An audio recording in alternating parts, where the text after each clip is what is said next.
Selamat sore, Bu Sinar. Saya Marki Korbanso, penyidik plus A10176 akan mempresentasikan hasil kerja saya pada bangunan high crash 6 sampai 10 lantai.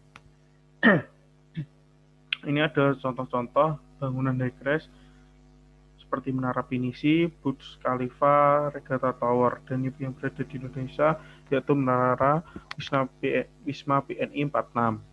Dan ada beberapa contoh bangunan lainnya. Ada konsep dasar pada pondasi, yaitu pondasi pancang, raket, dan sumuran. Ada modul dan gambar teknik. Modul bagian suatu konstruksi bangunan yang sangat penting di konstruksi modul juga bagian yang sangat krusial bagi bangunan tersebut. Berikut ini ada tips merancang bangunan bertingkat, yaitu penggunaan modulnya yang tetap, beberapa aspek tinggi bangunan tersebut. Bangunan-bangunan lainnya juga menggunakan sistem portal, mempertimbangkan utilitas. Prinsip dasar bangunan ini seperti ini, dan ini adalah contoh modul bangunan. Nah, ini gambar ini adalah ukuran modul bangunan, yaitu dalam feet itu 30,48 cm yang harus diperhitungkan juga modul mobilnya. Dalam modul itu dapat diisi dengan 3 mobil dengan angka jaraknya 2,54 meter. Hal tersebut adalah jarak yang sangat ideal. Ini dalam menggambar itu juga memperhatikan banyak aspek.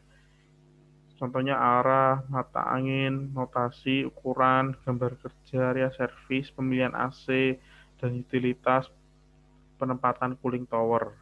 Ini pembebanan pada bangunan. Contoh gambarnya. Prinsip-prinsip penyaluran beban pada bangunan itu beban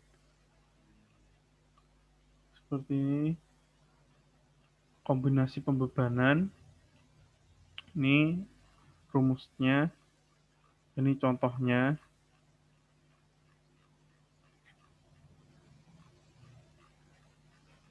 Menghitung bentang lintang. Ini contoh dan rumusnya, dan gempa dan beban angin. Bagian angin berformula desain struktur bangunan tinggi akibat overturning momennya yang besar sangat berdampak pada bangunan tersebut karena kan kurang mengaktifasi frekuensi mode tinggi pada struktur bangunan tinggi. Dan pada struktur bangunan tinggi juga ada struktur baja bangunan tinggi. Nah, kasus ini bangunan memiliki ketinggian dikatakan medium atau high crash. Itu digunakan struktur baja karena lebih fleksibel, dan ada beberapa tipe baja yaitu tipe W, S, C, atau L, dan macam-macam banyak sambungan baja. Nih, ada pre-stated concentrate, di mana sebuah bahan konstruksi terbuat dari cor beton. Dalam bangunan bahan bangunan ini sangat mempermudah dan mempercepat pembangunan karena sistemnya yang bongkar pasang. Ini contoh gambarnya, yang betonnya memiliki tulangan pada dalam beton atau dalam cornya. Slab dan grip. Slab dan grip ada elemen bidang tipis memikul beban yang sangat berat. Ada dua jenis arah ataupun dua arah pada sistem satu arah dengan menggunakan satu balok dalam arah sisi pendek. Kalaupun ada dua arah di mana plat tunggal maupun tidak plat tunggal dikatakan dua arah, yaitu kedua sisinya yang searah. Ini contohnya. Ini contoh shear wall.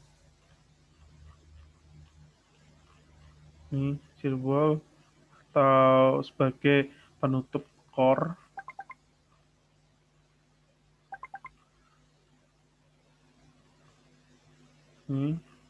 Ini masuk ke pondasi pancang, pondasi sarang laba-laba. Basement itu memiliki dua metode dalam pengerjaannya, yaitu bottom up atau top down. So, curtain wall, berdasarkan pemasangan curtain wall ada dua sistem juga. Itu sistem curtain wall yaitu stick system, analytic system curtain wall, unit and mullion system, column cover and spandrel system. Bahan material modern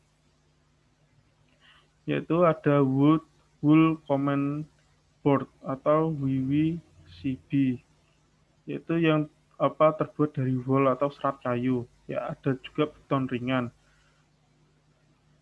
Ada penemuan yang cukup bagus yaitu styrofoam preset floor itu sebagai estetika dalam ruangan.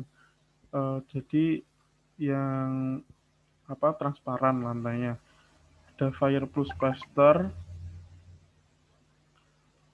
Terus masuk fisika bangunan, ini contohnya rumus-rumusnya fisika bangunan dan fisika bangunan bertingkat. Masuk ke parkir.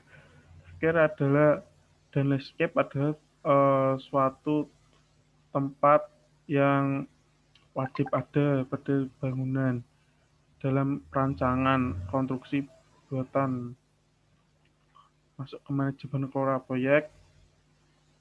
Pengelolaan proyek itu harus tepat dan baik karena efektif dalam hal ini penggunaan sumber daya harus diefektifkan. Model struktur bangunan bertingkat, contoh mechanical electrical equipment ini, terus jaringan sistem utilitas atau plumbing, telekomunikasi AC, ini contohnya, ini contoh AC, ini listrik. Terus ada transportasi vertikal seperti tangga, eskalator, dan lift. Jadi untuk perpindahan vertikal pada suatu bangunan tinggi atau medium itu menggunakan eh, tangga ataupun eskalator. Tapi jika bangunannya lebih tinggi, medium, high rise itu harus menggunakan lift untuk menjangkaunya. Ini adalah tiga dimensi atau isometri penangkal petir. Ini isometri struktur. Ini slabnya, balok anaknya.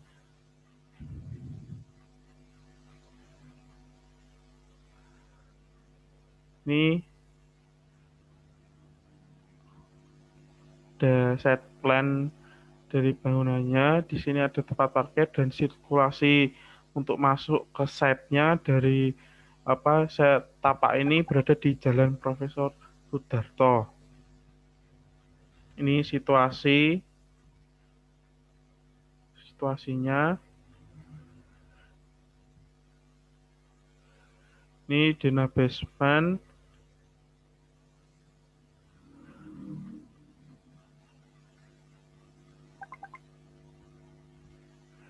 Ini ada Dena Ground Floor, di mana ada beberapa ruangan.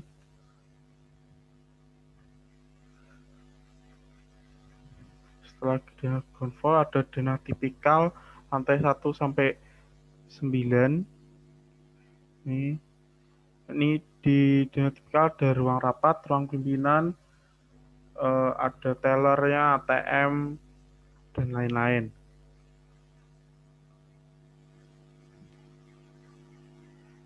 Ini ada denah lantai 10. Di lantai 10 itu lebih ke santai dan privacy. Seperti ada ruang meeting, ruang rapat. Di sini denah lantai atap. Ini terus ada denah atapnya, di mana penempatan atap dan dak betonnya dan sirkulasi air saat hujan. Ini denah fondasi, saya menggunakan fondasi tiang pancang dalam bangunan ini. Ini tapak depan pada bangunan saya skala 1/100. Setelah itu ada tapak belakang dari bangunan saya skala 1-100, ada tapak samping kanan, ini ada tapak samping kiri,